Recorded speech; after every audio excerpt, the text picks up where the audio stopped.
Me llamo Juan Escuer, soy geólogo, soy profesor de la Universidad Carlemany, doy clases de geología en ciencias ambientales y hoy hablaremos en esta sesión de geociencias y el rol de estas geociencias en las ciudades inteligentes o Smart Cities. ¿Qué entendemos por una ciudad inteligente? Una ciudad inteligente es aquella en que se aplican las tecnologías de la información y de la comunicación de una forma ostensible en multitud de ámbitos, desde el ámbito político al ámbito económico, al ámbito ambiental, así como el de movilidad. Pero una ciudad inteligente lo será si también lo son sus ciudadanos, si sus ciudadanos están formados y si sus gestores también lo están. Los indicadores de la ciudad inteligente dependen de, según diversos autores, entre unos 6, una media docena, 8 indicadores en los que se encuentran tanto la política, la economía, el medio ambiente, el nivel de vida de la propia ciudad y otros indicadores que la consideran así. Las ciudades, sin embargo, son grandes bioconstrucciones desde un punto de vista biofísico. Las podemos considerar como grandes bioconstrucciones ávidas de recursos y esa es una de las características que dentro del campo de las geociencias debe considerarse cuando hablamos de ciudades inteligentes, los recursos naturales. Las ciudades son grandes consumidores de recursos naturales. De hecho, en nuestro planeta consumen el 75% de los recursos naturales. Ese amplio consumo de recursos las hacen unos polos atractivos de todo tipo de materias y de todo tipo de energías. También consumen el 75% de la energía. Y eso lo hacen ocupando prácticamente solo el 2% de la superficie del planeta. Es decir, desde un punto de vista sostenible, ¿cómo podemos aguantar este tipo de bioconstrucción, una ciudad? Además, hemos de tener en cuenta que prácticamente más de la mitad de la población del mundo vive en ciudades. Y además, dentro de unos años, es decir, a un horizonte 2050, será este 55%, 60% que es el actual, subirá otro 10% hasta el 70 o 75%. La población está, de algún modo, orientada a vivir en grandes ciudades. Esto implica que estas ciudades tienen que aguantar estas presiones del crecimiento demográfico de la población, y eso comporta un consumo de recursos muy grande. Cuando hablamos de recursos naturales, básicamente estamos hablando de recursos geológicos. Si consideramos el planeta como un conjunto, hemos de considerar incluso el agua como un recurso geológico, la atmósfera como un recurso geológico, forma parte de nuestro planeta. Prácticamente los únicos recursos naturales que no forman parte de nuestro planeta vienen de nuestra estrella, del Sol. La radiación solar no forma parte de nuestro planeta. Pero cualquier material, incluso las propias plantas que sí que utilizan energía solar, pero se nutren de suelos que utilizan materiales de tipo geológico. La Organización de Naciones Unidas considera 17 objetivos de desarrollo sostenible en plan general. Uno de ellos, muy concreto, el número 11, hace hincapié en que las ciudades y las comunidades han de ser sostenibles. Sostenibles quiere decir que el consumo de recursos tiene que ser el adecuado.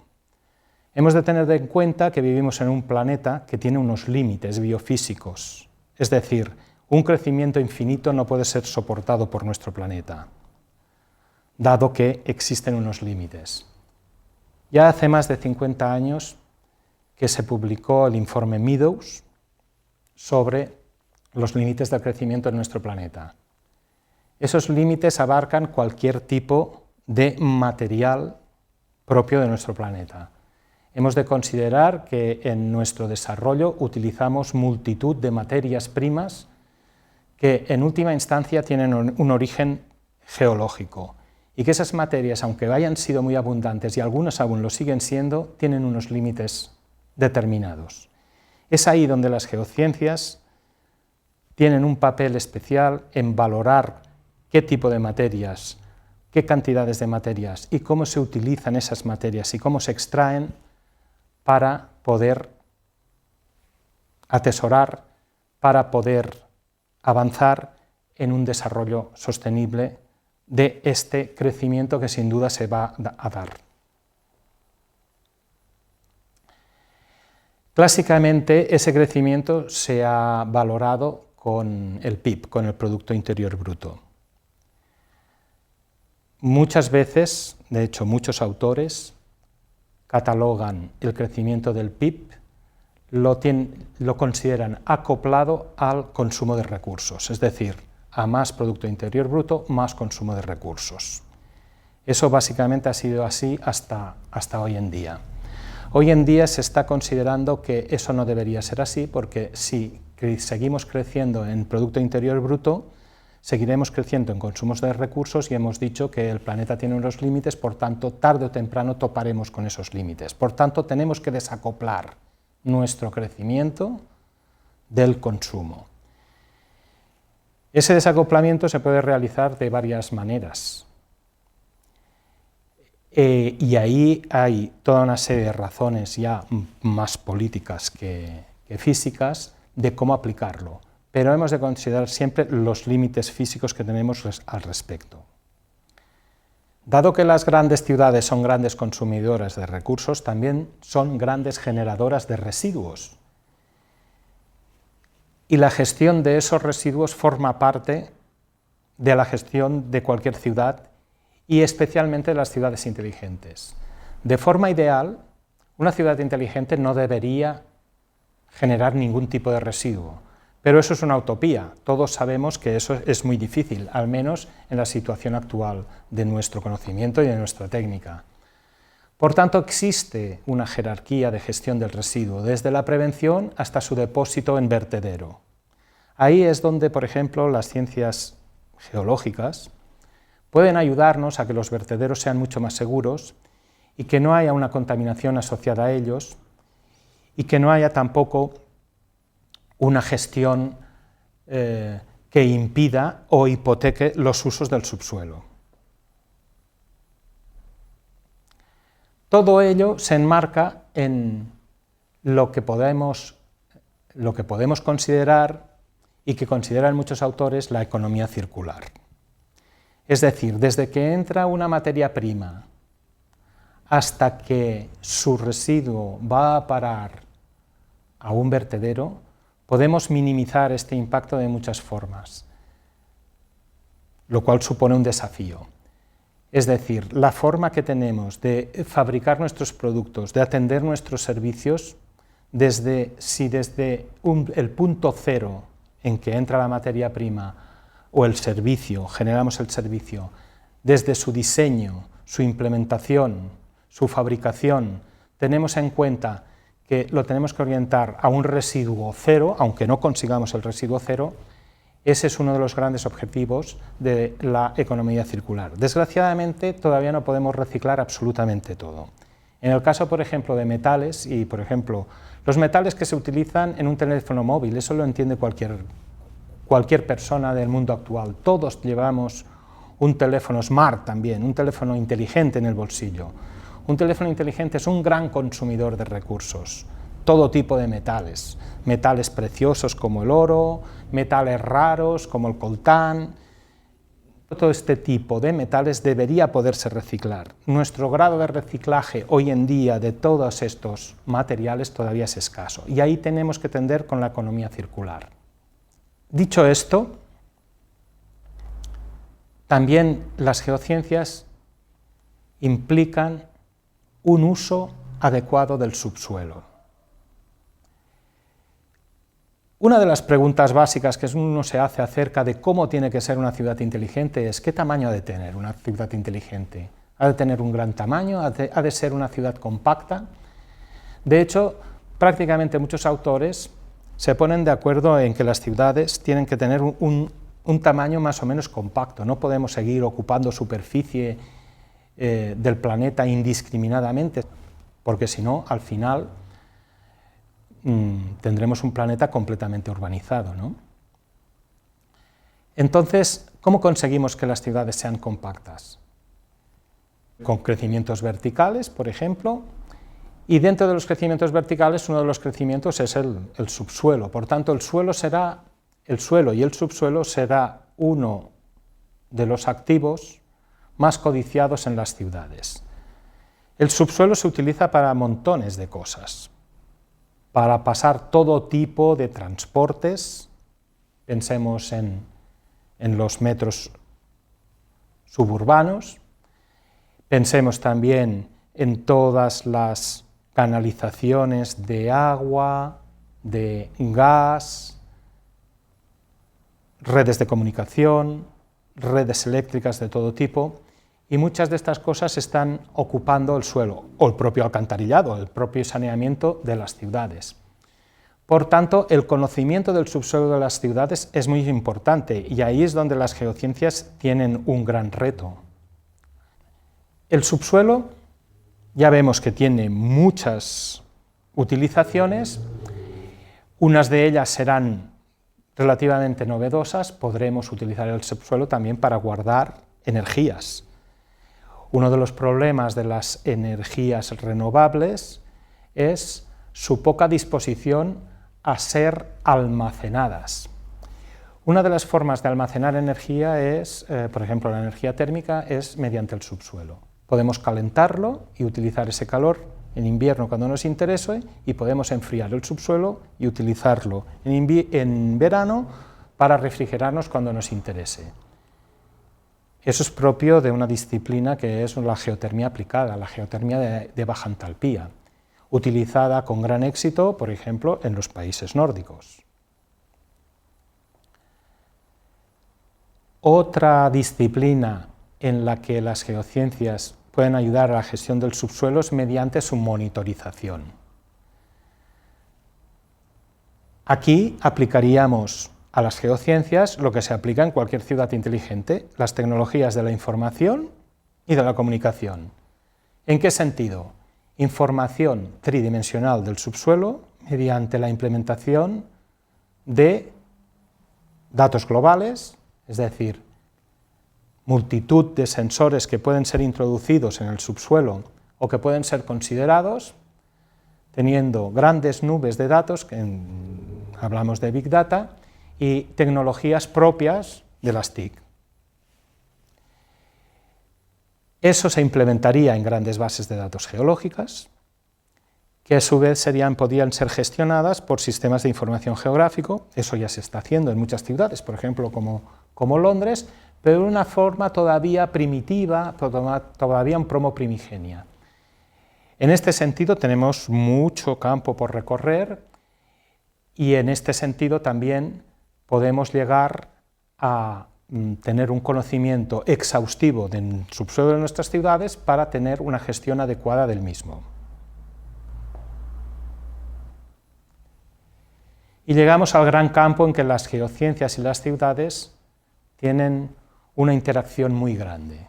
Es el campo del riesgo, de los desastres naturales. La mayor parte de los desastres naturales tienen derivadas en las geociencias. Es decir, desde los desastres de origen interno, como pueden ser los terremotos o el volcanismo, hasta los desastres de tipo externo, como las inundaciones. Las inundaciones podemos pensar en un principio que son un riesgo típicamente meteorológico, y en parte lo son, claro que lo son. Pero aparte del riesgo meteorológico, tenemos que pensar que no solo es el agua del cielo, sino que cae sobre un terreno que tiene unas características geomorfológicas dadas, propias del estudio de las geociencias, y que puede llegar a incorporar un montón de material sólido procedente precisamente de materiales geológicos. Estamos hablando de las corrientes de derrubios, y estamos hablando también de los aludes de piedras, por decirlo de alguna manera, ¿no? Todos estos riesgos son los terremotos, las erupciones volcánicas, los deslizamientos con todas sus componentes, con los desprendimientos de rocas, las inundaciones y otros que pueden estar asociados. golpean nuestras ciudades. De hecho, hay diversos estudios. Aquí en estas imágenes que acompañan esta disertación podemos ver algunos mapas donde se muestran los resultados del estudio de ciudades de más de 300.000 habitantes en todo el mundo y su grado de vulnerabilidad frente a los desastres naturales. En un solo año, por ejemplo en el año 2012, el número de desastres naturales que afectaron las grandes ciudades del mundo llegó a casi el millar. Aquí estamos incluyendo no solo terremotos, sino inundaciones, sino también estamos incluyendo otros desastres naturales propios de sequías y de fenómenos meteorológicos más claros. El grado de afectación difiere de cómo esté preparada la ciudad para ello. Así tenemos, por ejemplo, que en los países pobres, un terremoto de la misma magnitud que en un país rico puede ocasionar intensidades más grandes. Los medios de comunicación siempre, por ejemplo, de hecho, los medios de comunicación confunden magnitud e intensidad. Nos hablan intensidad de 3,4 grados Richter. No existe eso, es magnitud de 3,4 grados Richter, ¿no? ¿Qué diferencia hay entre magnitud e intensidad? Magnitud e intensidad, magnitud mide el tamaño, mide físicamente con un sismógrafo el tamaño de un terremoto, mientras que la intensidad lo que evalúa son los daños producidos por el terremoto. Por tanto, una cosa no tiene que ver mucho con la otra. A partir de unas magnitudes alrededor de 5, los terremotos suelen ser destructivos, pero dependiendo de lo vulnerable y de lo expuesto que esté los bienes y las personas, pueden llegar a una intensidad o a otra. Así, por ejemplo, países muy preparados, como Chile o como Japón, que están expuestos a terremotos de magnitudes terribles, por encima de 7 y 8, son capaces de construir rascacielos que lleguen a aguantar y que lleguen a ser resilientes delante de episodios de este tipo. En cambio, otro tipo de países, como por ejemplo, y sin tener la necesidad de ir a considerar países del tercer mundo, por ejemplo, terremotos de magnitudes mucho más bajas en Italia pueden llegar a generar intensidades de daño mucho más grandes.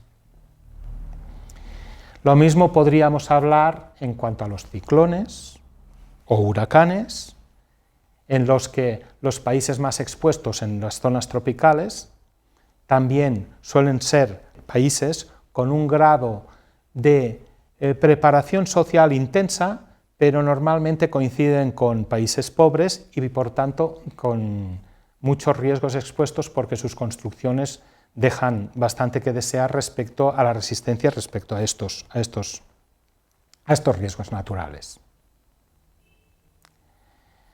Otros riesgos son propios de países más desarrollados, como por ejemplo los deslizamientos en las zonas de montaña de muchos de nuestros países, en Suiza, en los Alpes franceses, incluso en nuestro Pirineo. Sin ir más lejos, la propia Andorra se ha visto sujeta a este tipo de riesgos.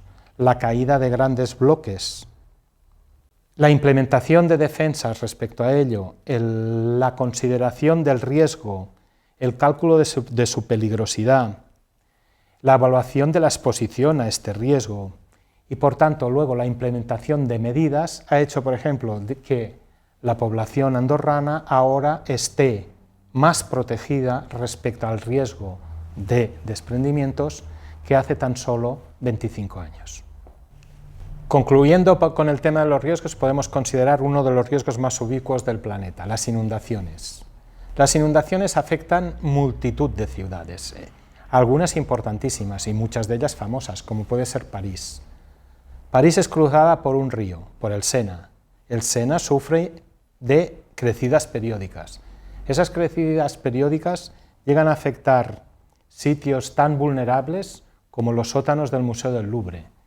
Una gestión adecuada de estas inundaciones ha de permitir que las grandes obras de arte del Louvre se vean protegidas respecto a estas inundaciones. ¿Cómo conseguir eso?